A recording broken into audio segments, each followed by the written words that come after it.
New Zealand के खिलाफ होने वाली 5 मैचों की टी20 सीरीज के लिए भारतीय टीम की प्लेइंग 11 लेकर भारतीय क्रिकेट कंट्रोल बोर्ड ने बड़ा फैसला ले लिया है।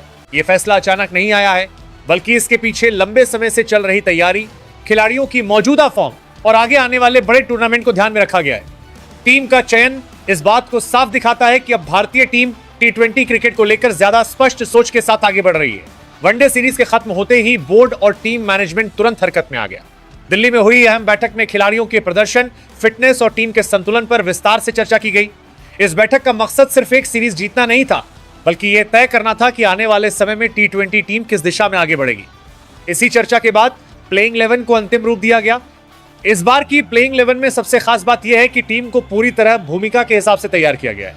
हर खिलाड़ी से यह उम्मीद रखी गई है कि वो मैदान पर उतरते ही अपने काम को साफ तौर पर समझे। टीम में ऐसे खिलाड़ी रखे गए हैं जो शुरुआत में तेजी ला सके, बीच के ओवरों में पारी को संभाल सके और आखिरी ओवरों में तेजी से रन बना सके। गेंदबाजी में भी यही सोच अपनाई गई है ताकि हर ओवर के लिए सही विकल्प मौजूद रहे। टीम की शुरुआत को मजबूत बनाने पर खास ध्यान दिया गया है। प्लेइंग 11 में ऐसे बल्लेबाजों को शामिल किया गया है जो शुरू से ही रन बनाने की सोच रखते हैं। इसका मकसद साफ है, शुरुआत में ही विपक्षी टीम पर दबाव बनाना। बोर्ड अब यह नहीं चाहता कि टीम धीमी शुरुआत करे और बाद में दबाव में आए। इसीलिए शुरुआत को टीम की सबसे बड़ी ताकत बनाने की कोशिश की गई है। मिडिल ऑर्डर को लेकर भी साफ योजना बनाई गई है। यहां ऐसे बल्लेबाजों को मौका दिया गया है जो जरूरत के हिसाब से खेल सकें। अगर टीम मुश्किल में हो तो पारी को संभाल सकें, और अगर टीम अच्छी स्थिति में हो तो रन की रफ्तार को बनाए रखें। और प्लेइंग 11 में इसका साफ असर दिखाई देता है। प्लेइंग 11 में ऑलराउंड विकल्पों को भी अहम जगह दी गई है। ऐसे खिलाड़ी जो बल्लेबाजी के साथ साथ गेंदबाजी में भी योगदान दे सकें, उन्हें तरजीह दी गई है। इससे कप्तान को मैच के दौरान ज्यादा विकल्प मिलते हैं और टीम किसी एक खिलाड़ी पर ज्यादा निर्भर नहीं रहती। ये सोच बताती है कि अब टीम किसी भी हालत के लिए तैयार रहना चाहती है। गेंदबाजी विभाग में भी संतुलन को प्राथमिकता दी गई है। तेज गेंदबाजों और स्पिन गेंदबाजों का ऐसा मेल रखा गया है जिससे हर तरह की पिच पर टीम मुकाबला कर सके। नई गेंद से विकेट लेने की क्षमता, बीच के ओवरों में रन रोकने की योजना और आखिरी ओवरों में सटीक गेंदबाजी, इन तीनों बातों को ध्यान में रखकर प्लेइंग 11 तैयार की गई है। फील्डिंग को भी इस चयन में नजरअंदाज नहीं किया गया है। टीम में ऐसे खिलाड़ी शामिल किए गए हैं जो मैदान पर तेजी से मूव कर सके और आसान मौके न गंवाएं। टी20 क्रिकेट में कई बार 10-15 रन का फर्क ही मैच का नतीजा बदल देता है, इसलिए फील्डिंग को भी टीम की ताकत बनाने की कोशिश की गई है। कुल मिलाकर न्यूजीलैंड के खिलाफ घोषित की गई प्लेइंग 11 यह दिखाती है कि भारतीय टीम अब टी20 क्रिकेट को लेकर ज्यादा गंभीर और साफ सोच के साथ आगे बढ़ रही है। यह टीम सिर्फ मौजूदा सीरीज के लिए नहीं, बल्कि आने वाले समय की तैयारी का भी संकेत देती है। अब मैदान पर यह देखना दिलचस्प होगा कि यह संयोजन किस तरह प्रदर्शन करता है और क्या यह टीम उम्मीदों पर खरी उतर पाती है। तो चलिए देखते हैं। बीसीसीआई ने प्लेइंग 11 को न्यूजीलैंड के खिलाफ पहले टी20 मुकाबले के लिए मैदान में उतारा है। नंबर 1, संजू सैमसन। संजू सैमसन इस टीम के वो खिलाड़ी हैं जिन पर भरोसा तब किया जाता है जब मैच तेज रफ्तार मांगता है। विकेट के पीछे उनकी आंखें हर गेंद को पढ़ती हैं और बल्ले से वो दबाव को मौका बना देते हैं। टी20 क्रिकेट में संजू का रोल सिर्फ रन बनाना नहीं, बल्कि पारी की दिशा तय करना भी है। जब शुरुआती विकेट गिरे तब संयम, और जब मौका मिले तब आक्रमण, यही उनकी पहचान है। विकेट कीपिंग में उनकी फुर्ती गेंदबाजों को आत्मविश्वास देती है, क्योंकि उन्हें पता होता है कि पीछे कोई चूक नहीं होगी। इस प्लेइंग 11 में संजू संतुलन का काम करते हैं, ना ज्यादा जोखिम, ना बेवजह रुकावट। नंबर 2, अभिषेक शर्मा। अभिषेक शर्मा टीम को शुरुआत से ही आक्रामक सोच देते हैं।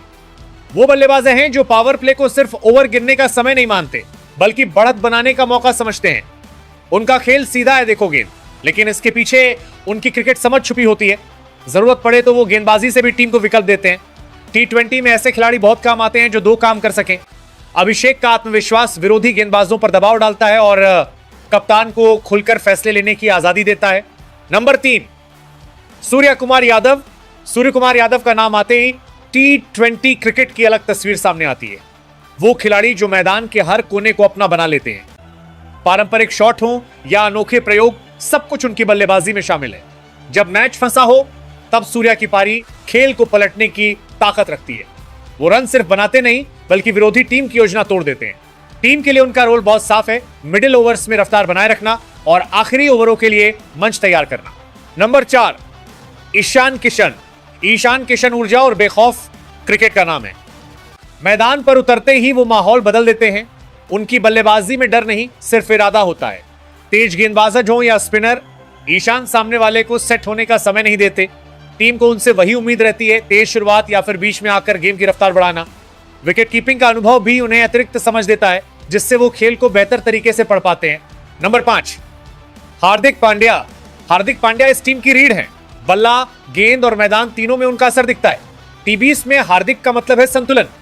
जब रन चाहिए हो वो बड़े शॉट खेलते हैं और जब विकेट चाहिए हो गेंद हाथ में लेते हैं। उनका अनुभव दबाव वाले मैचों में टीम को संभालता है। हार्दिक सिर्फ ऑलराउंडर नहीं बल्कि मैदान पर फैसले लेने वाला खिलाड़ी है, जिनकी मौजूदगी से टीम को आत्मविश्वास मिलता है। नंबर 6, शिवम दुबे।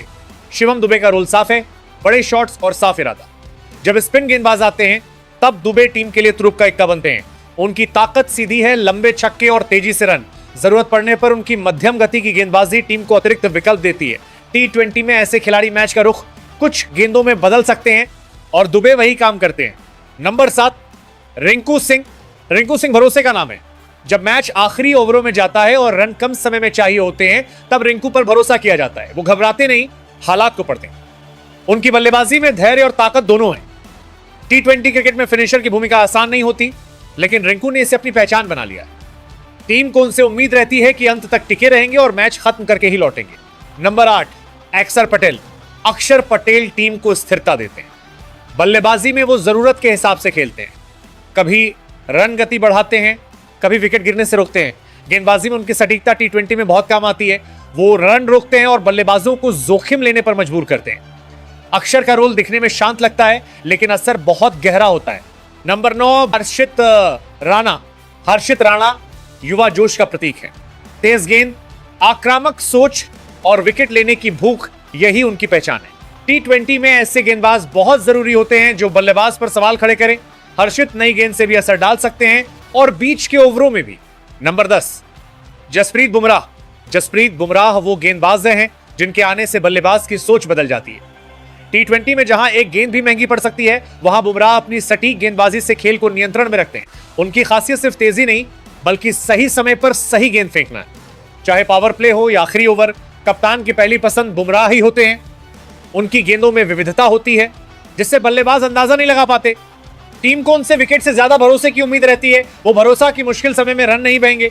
नंबर 11, अर्शदीप सिंह। अर्शदीप सिंह टी20 टीम के वो गेंदबाज हैं जो जिम्मेदारी से पीछे नहीं हटते।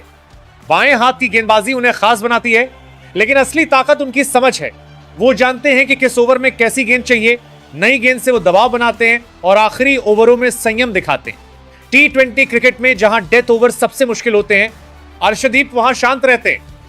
उनकी गेंदबाजी में दिखावा नहीं, असर होता है। टीम उन्हें इसलिए चुनती है क्योंकि वो हालात के हिसाब से खेलते हैं, नाम के भरोसे नहीं।